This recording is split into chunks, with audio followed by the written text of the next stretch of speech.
8, 7, 6, 5, 4, 3, 2, 1. Look, they're coming again.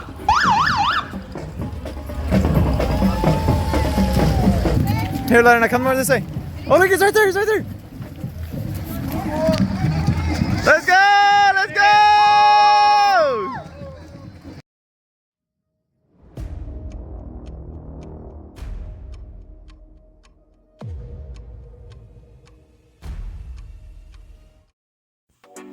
On September 22nd, I started a 12-week training plan for my half marathon in December. This was an intermediate plan since I had been running since April back when I lived in Nashville. The basic structure of this plan consisted of a combination of speed workouts, easy runs, long runs, simulated race runs, and cross-training days.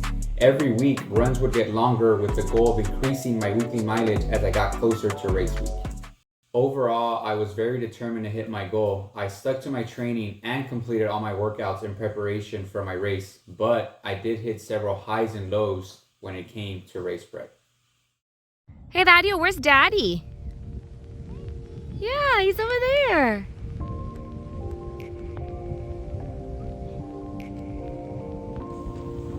Starting off in week 1, I felt pretty strong. I topped off at 16.25 miles. I actually ran my Wednesday speed workout faster than I had planned.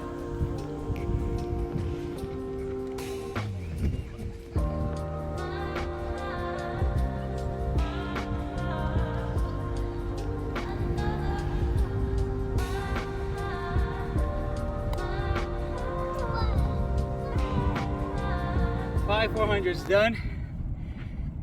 I went a little bit faster than what I wanted to, but it's okay, it's speed work. It says here that I did them at 6:59 pace. So it was supposed to be 7:30, but I went 6:59.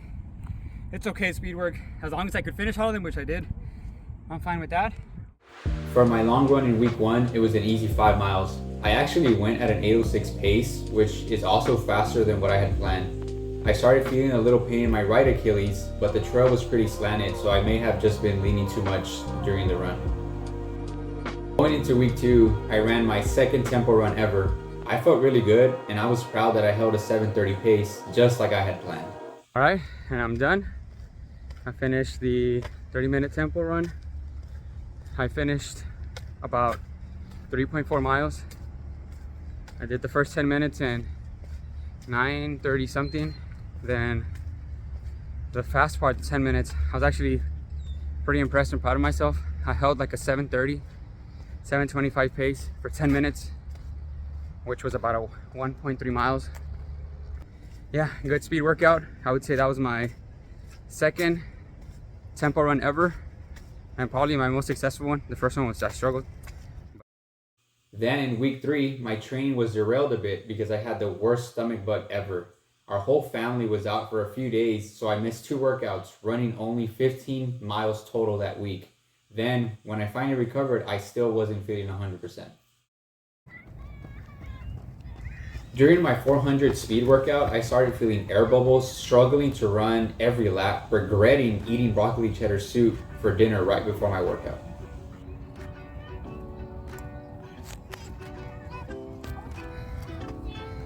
Like this air bubble was bad. Like it has a heartbeat of its own.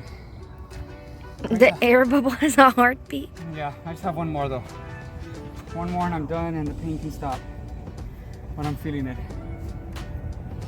Things started looking better for the rest of the week. If you're a runner, you know that it can get lonely. So I was glad that I was able to run this week with my brother-in-law Samuel and sister-in-law Lorena. Since I was running with them, I was able to push a little bit and hold an 8:17 pace for 6 miles. Now in week 4, I was in a much better place, topping out at 20.5 miles. I ran another long run with Samuel. I felt great not running alone. Samuel always pushes the pace a little bit, and I ran my 10K personal best at 7:45 pace, beating my 10K race time. And again, this pace was way faster than the 8:24 that I planned for. I started feeling like I could go faster on all of my workouts with how good I felt. Yeah. All right guys, I'm done with my marathon race today. Hi. Lorena was here. She was stretching. 20-minute progression run, and me and Samuel ran a speed workout of 7 miles. No, but What was your pace? 7:56.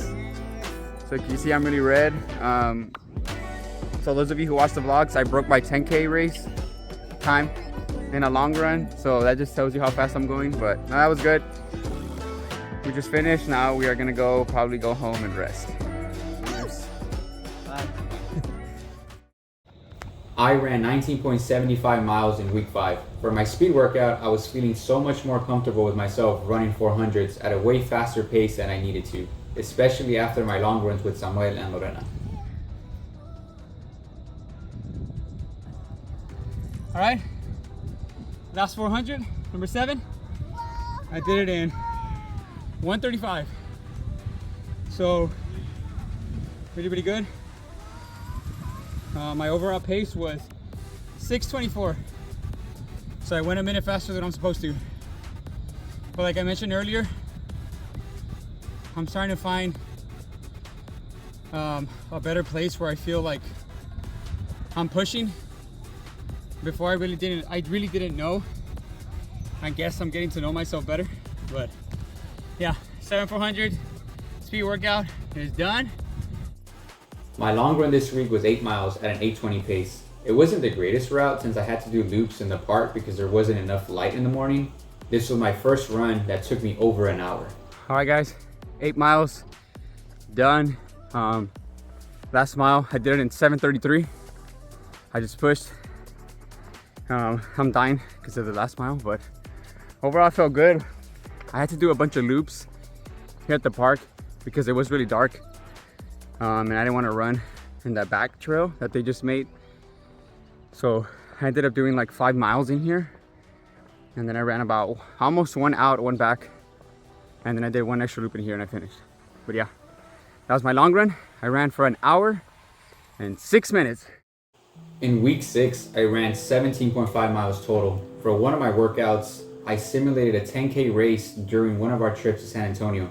I ran around UTSA main campus. It was pretty hard because of the elevation changes around campus.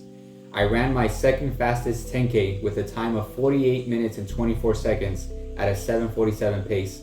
I really pushed, but the elevation slowed me down. Hey y'all, I just finished the practice 10K. That was very hard. I didn't record because it was raining. It's still raining.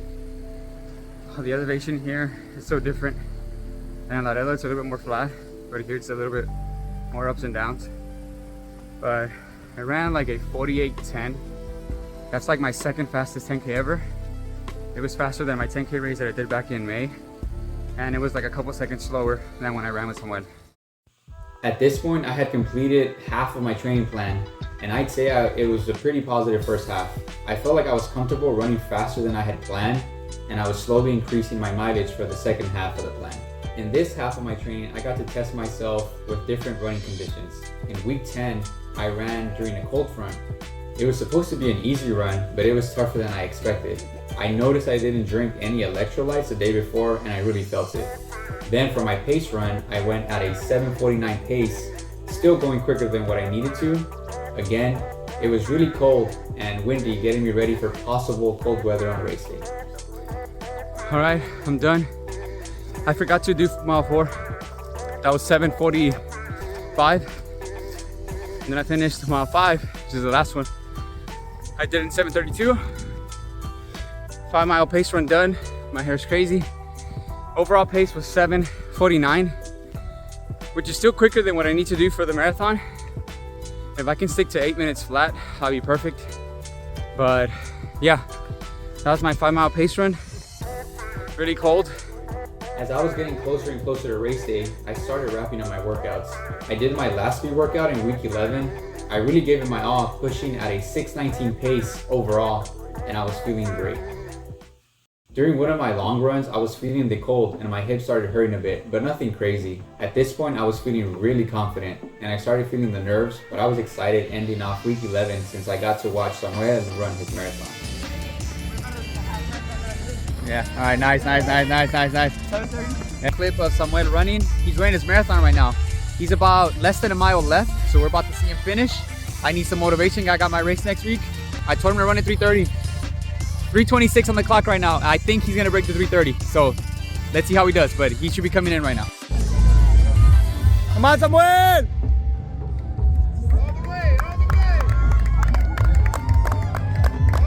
Hey, come on. Hey, you. Great job. Let's go, Samuel. Let's go, Samuel. Let's go. Finally, in week 12, I was feeling really inspired and motivated after seeing Samuel run his marathon. But that excitement quickly turned to nerves when a pain in my left Achilles started creeping up on me. My body started feeling aches and pains after 11 plus weeks of training. I was struggling to keep pace and I had a hard time even picking up my foot, but the adrenaline kept me going. During my last tempo workout, I hit a 6:45 pace during the 15-minute fast segment. This was my fastest pace all year for a tempo run. This run was extra fun because Vanessa and Dario were able to join me. The day before the race, I iced both of my Achilles because at this point, I was feeling both of them. You guys can see my Achilles were still bothering me. Well, I say they were, but it was just one. The right one's still bothering me. I didn't get to run or shake out today. I just said, you know what, I'm gonna keep resting. I've been icing, and then tomorrow I'm just gonna go. It does feel better than what it did a couple days ago. If I feel it tomorrow morning when I'm warming up, I'm just gonna wear like patches, or I'm gonna put just some cream on just to help me. I'm still icing right now, but I'm probably gonna go to sleep soon. I have to go to the packet pickup, which is from 5 to 6. The race is in Brownsville, so it's almost an hour away. So I'm gonna leave at about 4:15 from here. Make it over there by 5:15, pick it up, and then get ready. All my training's done. I trust it. Am I concerned about the Achilles? I was yesterday and the day before, but like I said, it felt better. So tomorrow I'm hoping it just does the same thing, feels better, but I'm just gonna go. It's time. I've been working hard for 12 weeks. And tomorrow's the big day, 13.1 miles, but hopefully I get some good sleep, and I will see you in about 7 hours. I woke up on race day at 3:45 a.m. I wanted to make sure that I had time to make myself some coffee and eat white rice so my stomach wasn't completely empty. Then I left to pick up Samuel and Lorena. Together we drove an hour to Brownsville to the starting line, and I picked up my bib there. Shirts and bibs. As I walked to the starting line, I wasn't feeling that nervous. I was just worried because my Achilles was still bothering me even during warm-up. The countdown started and we all took off. 2, 1. Oh, look, it's right there. At this point, the nerves were all gone and I was just thinking about taking it 1 mile at a time. At mile 1, I was going at around 8:51 pace. My body was feeling good even though I could still feel my Achilles. I continued to feel positive through miles 2 and 6, knowing that I still had room later in the race to pick up speed and lower my pace. I even got to run through the Brownsville City Zoo. After mile 7, the Achilles pain was starting to become really unbearable, and I made a decision to continue on the pace that I had been on. I knew that if I increased my pace in the remaining miles, my body would not make it to the end. Before the race, I knew that the average male could run a half marathon in under 2 hours. I figured I could at least still finish faster than 2 hours even with an injured Achilles, even if it wasn't as fast as what I trained for. After this decision, I had a very hard time between miles 7 through 10. It was a lonely stretch, and I felt a little like I was losing my drive during the race. Luckily, I got a boost around mile 11 because my family was able to give me some water that I desperately needed. My mouth was very dry and I didn't want electrolytes or gummies anymore. I knew I just had 2 miles left to finish the half, so I dug deep to go a little bit longer, even with my Achilles screaming for me to stop. At mile 12, I ran through Sam Stadium where I got another boost from my family and even showed a little bit of life saying hi to the Jumbotron.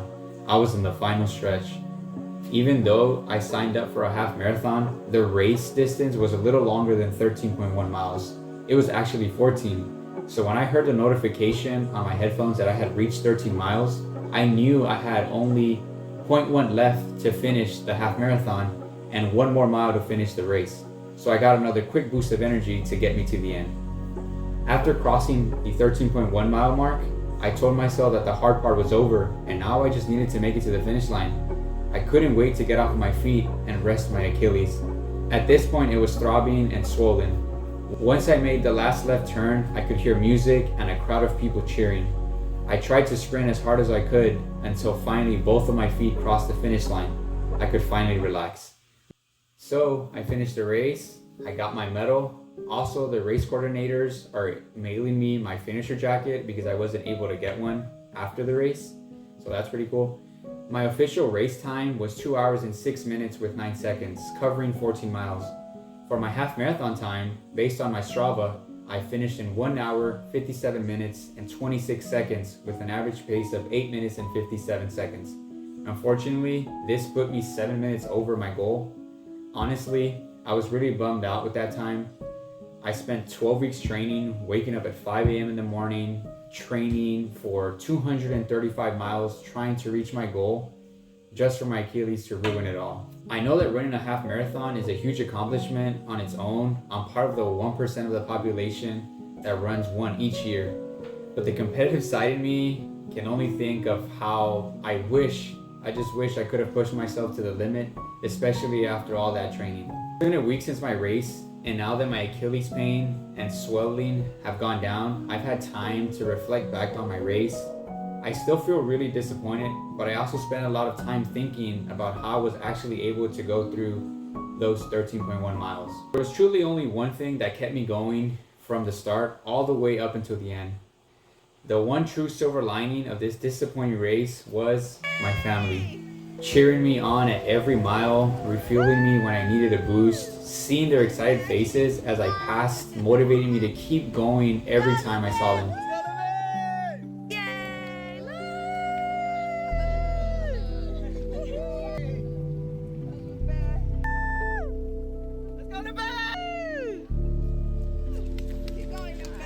You got it, you got it, you got it.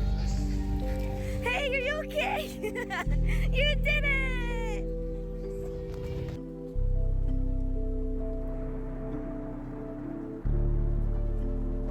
2 years ago, I read a sign that said, "Don't ask for an easy life, instead ask for the strength to endure a hard one." My strength for this race was my family.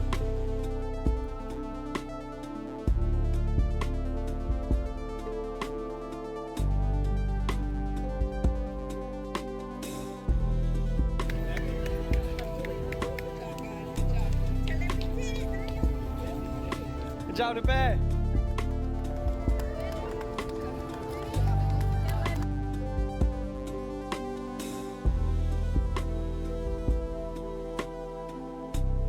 As for the future, I will definitely run another half marathon because I'm determined to hit my original goal. Hopefully I can try again next year. After the race, I spent about 3 full days not being able to walk properly because of my Achilles. So I plan to rest and work on strengthening that area before I start training again. I am also going to find shoes that are catered towards helping me with lower leg issues, hoping to have a healthier end to my next training plan. Overall, this whole experience was bittersweet. I'm so proud to have such a loving and supporting family. Thanks for watching my half marathon journey, but again, I'm not giving up. This is just one step of the way to my ultimate goal of running a marathon, a full marathon, all 26.2 miles. See y'all in the next one.